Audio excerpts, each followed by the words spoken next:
La parabole, elle peut correspondre à 3 règles différentes, puis chaque règle, il y a moyen de l'écrire pour donner l'autre, etc., de se promener d'une forme à l'autre. Donc, de la forme générale à la forme canonique, de la forme générale à la forme factorisée, etc., etc. Ça, en classe, je vais te montrer plus comment faire, mais là, dans la capsule que je fais là, je veux vraiment te faire remarquer 2-3 petites affaires. Fait que la forme générale, c'est AX2 plus BX plus C. La forme canonique, c'est A parenthèse X moins H au carré plus K. Et la forme factorisée, c'est A, X moins X1, X moins X2. Dans ce qui va suivre, je vais te montrer des caractéristiques de chacune, puis il faut vraiment bien comprendre les caractéristiques de chacune. En attendant, il y a de quoi que je tiens vraiment à te faire remarquer. Le A qui est ici, je l'ai mis en rouge, c'est pas pour rien. C'est peu importe la forme, ça va toujours être le même A. Si dans la première c'est 2, ben dans la deuxième ça va être 2, dans la troisième ça va être 2 aussi. Même chose si on met un moins, si c'est moins 2, ça va devenir moins 2, moins 2. Ça là, c'est vraiment à retenir cette affaire-là. La première forme que je vais te montrer, c'est la forme qu'on appelle canonique. Donc, ce qu'il y a à retenir, première chose, c'est quand le A est positif, ta parabole est comme ceci. Et quand le A est négatif, la parabole va être comme ceci. Donc ça, c'est pour avoir une idée du dessin. L'autre chose, dans cette forme-là, le sommet va toujours correspondre à ton HK à cause de la translation qu'elle va avoir subie avec le HK. Donc le sommet va toujours être ça. Et il y aura un axe de symétrie que je vais te montrer dans le dessin dans pas longtemps qui est x égale à h. Donc nous, on a moins 3x, moins 3 parenthèses x plus 5 au carré plus 100. Premièrement, on va trouver le sommet HK. Donc, comme c'est écrit x plus 5, ça va être moins 5. Ça, il faut que tu te rappelles l'escalier, la partie entière qu'on a vue au début de l'année. On l'a fait plusieurs fois. Et le K va valoir 100. Donc, on serait déjà capable d'avoir une bonne idée du dessin. Comme ceci. J'ai mis x ici, mes y là. Bon, on pourrait tout de suite placer le sommet à moins 5, 100. Donc ici, je sais que c'est un sommet moins 5, 100. Je sais une deuxième chose, vu que le A est négatif, je sais que ma parabole va partir par en bas comme ceci. Troisième chose que je pourrais avoir besoin, c'est d'un autre point. Je pourrais aller voir à 0, qu'est-ce qui se passe? Le Y, il vaut combien? Bon, ben, je remplace par 0 là-dedans. Puis, ça va me donner moins 3 fois moins 5 au carré, parce que 0 moins 5, ça donne ça, plus 100. On pitonne sur notre calculatrice ou on fait du calcul mental, ça dépend comment est-ce que tu es pas pire pour ça. Et on trouve 25. Donc, on sait que à 0,25, notre parabole va passer là, puis c'est symétrique comme ceci. Donc ici, c'est 0,25. Quand je t'ai parlé d'un axe de symétrie ici, il faut que vraiment là, que tu te rappelles de ça, parce que souvent on peut en avoir de besoin. On a une ligne ici qui est imaginaire, qui est l'axe de symétrie, qui est x égale moins 5 dans celui-ci. Donc, la forme factorisée, elle, qu'est-ce qu'elle a de particulier? C'est la forme A parenthèse x moins x1 parenthèse x moins x2. Encore là, si le A est positif, notre parabole va être orientée vers le haut. Si le A est négatif, la parabole va être orientée vers le bas. Ça, c'est comme tout le temps. L'autre chose qui est vraiment importante, c'est que cette forme-là, elle te permet de trouver automatiquement les zéros de la fonction. Fait que si on s'en va dans notre exemple ici, on voit que le x1, il va valoir 4, parce que la formule c'est x moins x1, et le x2 va valoir moins 8.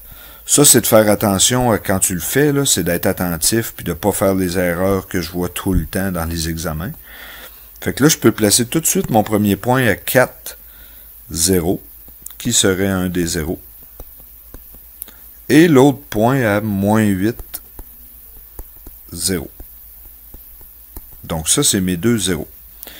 Là, on va utiliser la propriété que la parabole elle a un axe de symétrie pour trouver un troisième point qui sera le sommet.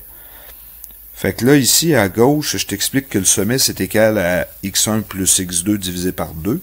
Mais qu'est-ce qu'on fait? C'est qu'on trouve le milieu entre moins 8 et 4 parce que c'est un axe de symétrie. Donc, on va faire notre h va être égal à ça. On pitonne tranquillement sur notre calculatrice, on trouve moins 2. Pour trouver le k, ben on va prendre notre formule du début, puis on va remplacer le x par le chiffre qu'on a trouvé, moins 2, moins 4, puis moins 2, plus 8. On pitonne tranquillement sur notre calculatrice. Ça nous donne 2 fois moins 6 fois 6. Ça donne moins 72. Donc, le sommet est à moins 72. Là, c'est évident que moi, dans mon dessin, c'est pas évident à faire, mais je vais le mettre ici. Donc, on a un sommet à moins 2, moins 72. Et c'est normal parce qu'on veut que notre parabole soit orientée vers le haut, comme ceci. Donc, on a utilisé l'axe de symétrie pour trouver le sommet.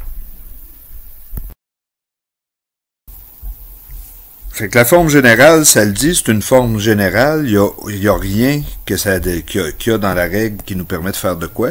Donc, on va la transformer. Encore là, il y a de quoi qui est toujours là. Si le A est positif, la parabole est orientée vers le haut. Si le A est négatif, la parabole est orientée vers le bas. Encore là, on va aller chercher notre sommet, HK, en faisant moins B sur 2A. Donc ici, on a A, B et C. Fait que notre H, ça va être moins B sur 2A, ça va être moins 2 sur 2 fois moins 0,1. Fait qu'on pitonne sur notre calculatrice, puis ça va nous donner moins 2 sur moins 0,2. Donc, ça donne 10. Pour le K, ben on va faire comme tantôt. On va remplacer par 10 dans notre équation du départ.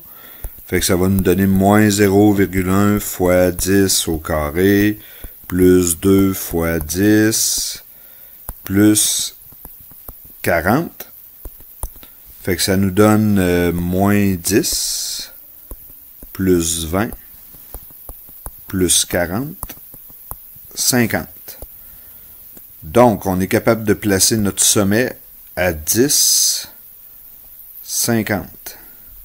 10, 50 comme ceci. Là, on voudrait avoir un autre point. Ben, moi, je vais prendre le point 0, 40 qui est ici. Pourquoi 0, 40? Ben, parce que je remplace x par 0 dans mon équation de départ. Fait que ça va me faire moins 0,1 fois 0, plus 2 fois 0, plus 40, ça donne 40. Donc, je suis capable automatiquement de placer un autre point de l'autre côté. Et j'ai une idée de la parabole, à quoi qu'elle ressemble. Et je me suis pas trompé parce que vu que le A était négatif, elle était orientée vers le bas. Fait que en classe, je vais te remettre une feuille résumée, si tu l'as pas déjà entre les mains. C'est celle qu'il y a ici. Fait que les différentes formes d'écriture, tu as les trois en haut. Tu as la forme générale, la forme canonique et la forme factorisée. De chacune de ces trois formes-là, il y a toujours moyen d'aller chercher les sommets HK. Dans la canonique, on l'a directement. Pour la générale, on va faire moins B sur 2A et après, on va remplacer le X par le H. Puis finalement, dans la factorisée, même chose. On va calculer le H en faisant x1 plus x2 divisé par 2, puis après ensuite, on va calculer le K. L'axe de symétrie est toujours le même, c'est toujours x égale h. Pourquoi? Parce que ta parabole est comme ça. Puis c'est toujours la ligne qui est en bleu ici, là, je vais la changer de couleur, la ligne qui est en bleu ici. Ensuite, l'orientation de la parabole, c'est bien important de t'en rappeler. Si ton A est positif, est orienté vers le haut. Si ton A est négatif, est orienté vers le bas. Puis, pourquoi qu'on fait ça? Ben, c'est que chaque forme a un avantage quelconque. La générale, tu vois qu'elle n'a aucun avantage. La canonique, elle, son avantage, c'est que le H et le K donnent les coordonnées du sommet.